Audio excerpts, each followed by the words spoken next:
You can probably hear the rain. It is freezing. Gonna do some squats. Whoa.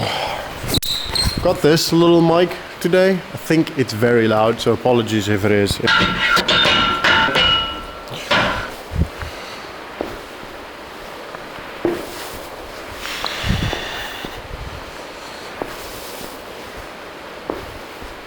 Basically do these just to help prevent quadricep tendonitis.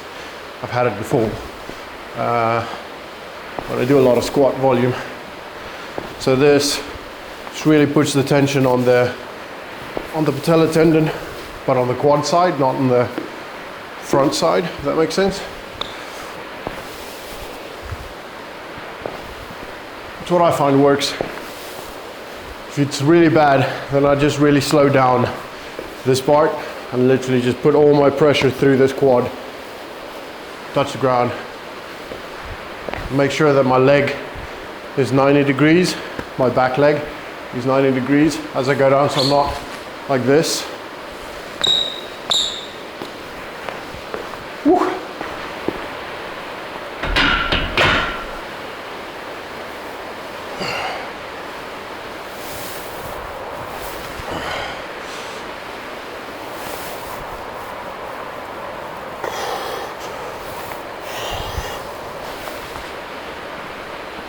The rain is so loud, it's ridiculous.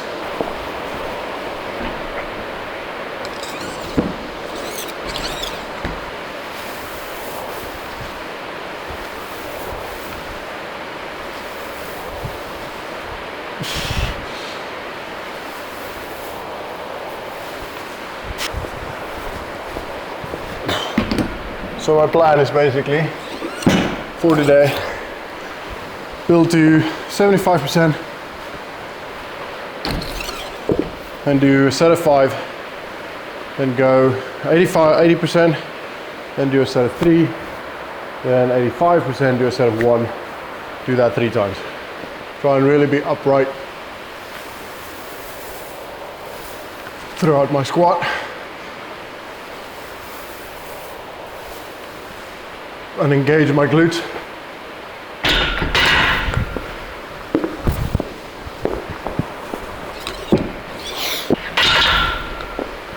But I'll see how I feel today. I didn't sleep last night pretty much at all, just because, well, Haley's got a bit of a cough, so she kept waking me up, and then midway through I started getting like a stomach ache, which was frustrating, but it's part of the game. Probably gonna have to put my sleeves and my belt on for most of it today, but that's all right. If it helps me get the job done, then it's worth it.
All right, set number 2.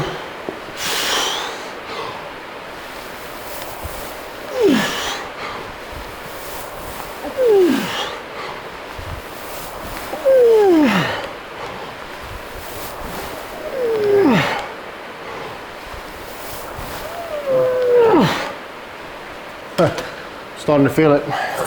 I do miss snatching and clean and jerking. But I've been doing rehab, but I've been doing it the wrong way. So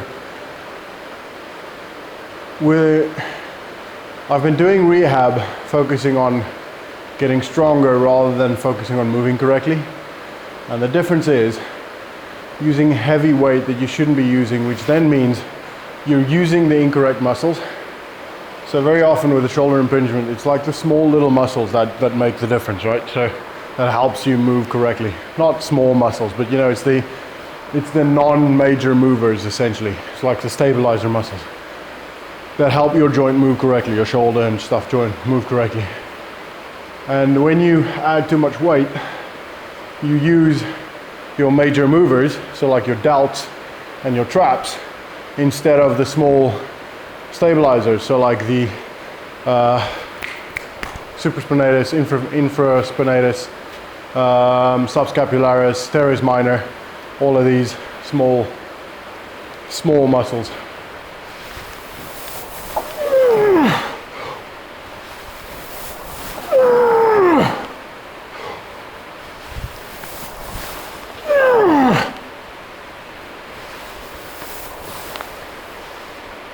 It's also not the right weight.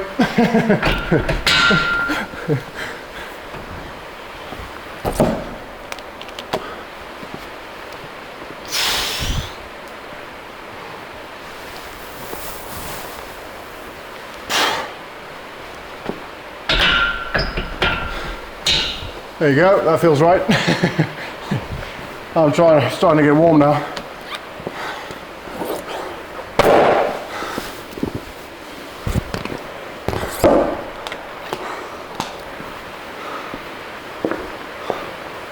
Finally, took long enough.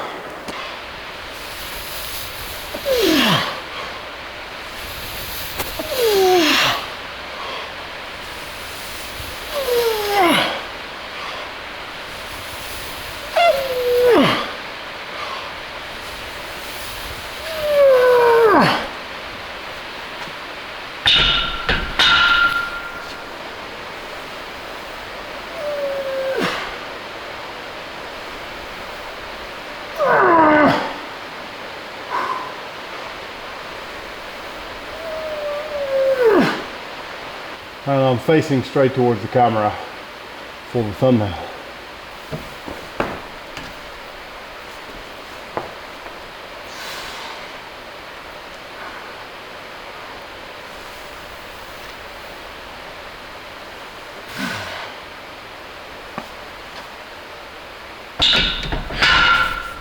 Woo. Right, well, rehab time. I always, recently anyway, start on this, which is like a reverse fly, just you're prone, so there's no other body muscle, no other body muscles, no other muscles moving or working, literally just whatever you need for external rotation.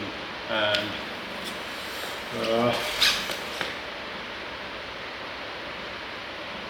fly, lateral abduction, prone lateral abduction, I don't know, whatever you want to call it. So I start without a weight, just to have my head fairly comfortable, have my shoulder, so I'm not relaxed, put my shoulder blade back, and I'm just going to go.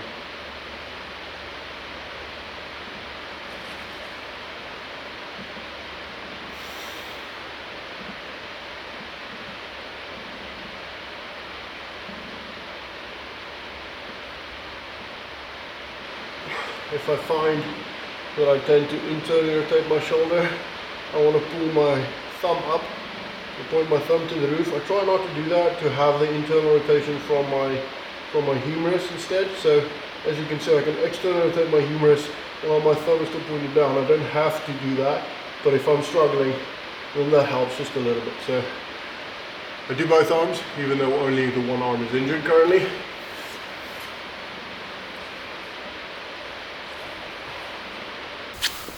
Next exercise, don't have to do it on the bench. I just do it on the bench because the bench is now slightly warmer than the floor. And also, because I have to balance on the bench, I tend to be a lot more controlled with my movement. So, especially at the top, like here, instead of just throwing the weight back, I'm just controlling it going back down and here.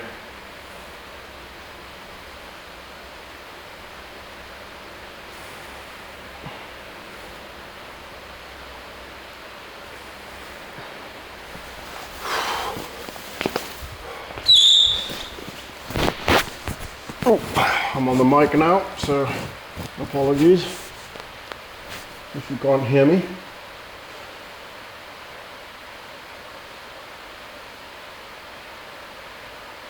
Although it does force my arm to be off of the bench, which I actually find more comfortable. I'm not counting for now. I'm going roughly like 10 reps.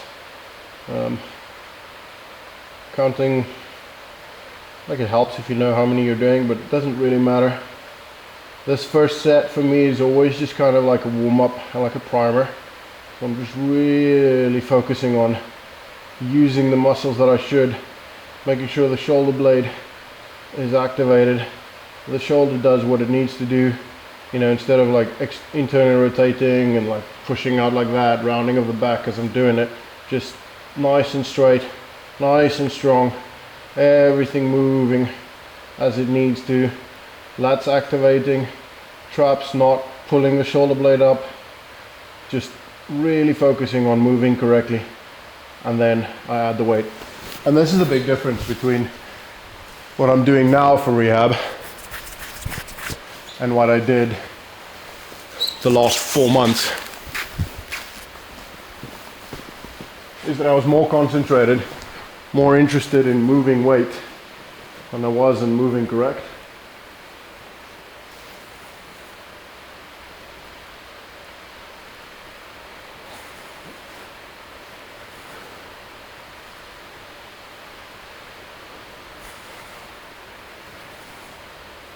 Very often impingements come from something else.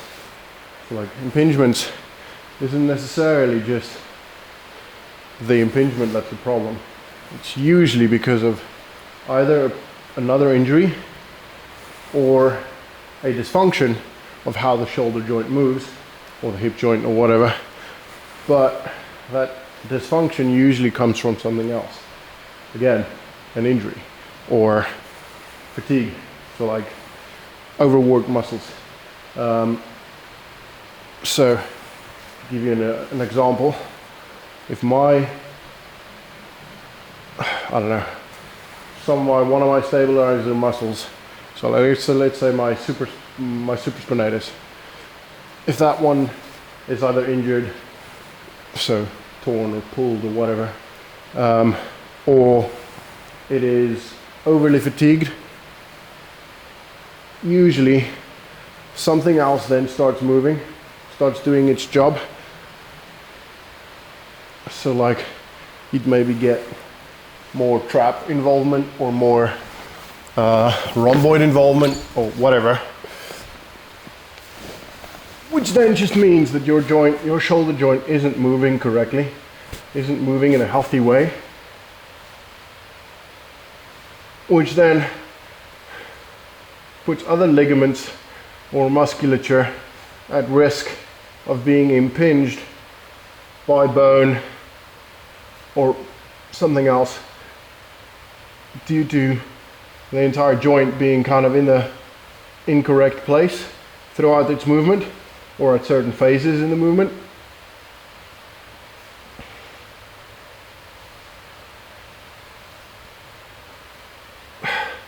And if you do rehab with too much heavy weight, then these muscles that are supposed to recover, especially if they're still injured, aren't going to recover, and you're going to use the wrong muscles to move that heavy weight. So you need to use lighter weights or no weight at all to allow these injured muscles or overly fatigued muscles to still be able to do that job, you know, without compensating for the movement by other muscles.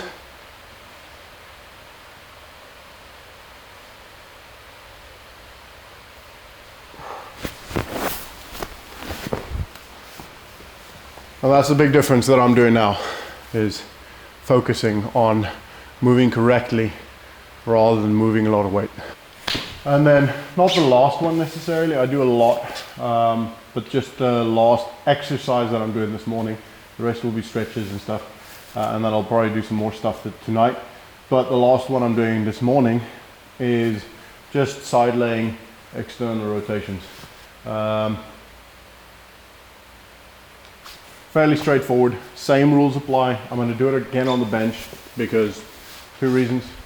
It's warmer and it stops me from, when I have the weight, to use my back and like throw the weight up, you know what I mean? So I'm more controlled and only go as far as I absolutely need to. So I just do a couple of reps. This is not necessarily my first set. I'll probably do 3 sets with weight on it. And I'll probably go to about a 2.5 kilogram plate. You can do it with bands as well. You can do this like loads of different ways. And you should do external rotation in all kinds of positions.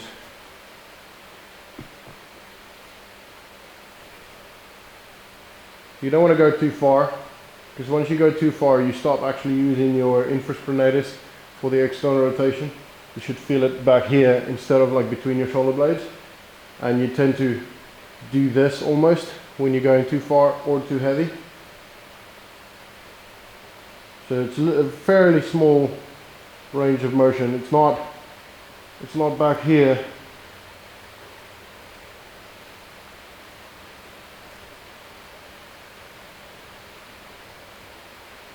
Oh, I'm feeling that. Woo. This side will be fine. It's the injured side that I feel it. Ooh, I lied.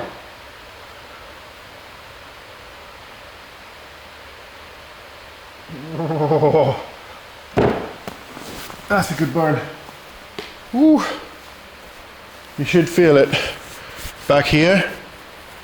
Like when you pull back, you should see the muscle come up. That's essentially the muscle you wanna work. Oh. Right, that's going to be it for today. I'll do a couple of stretches and stuff, but I'm not going to show you guys that today. That's boring. It's just me holding a position for 2 minutes. So see you when I see you.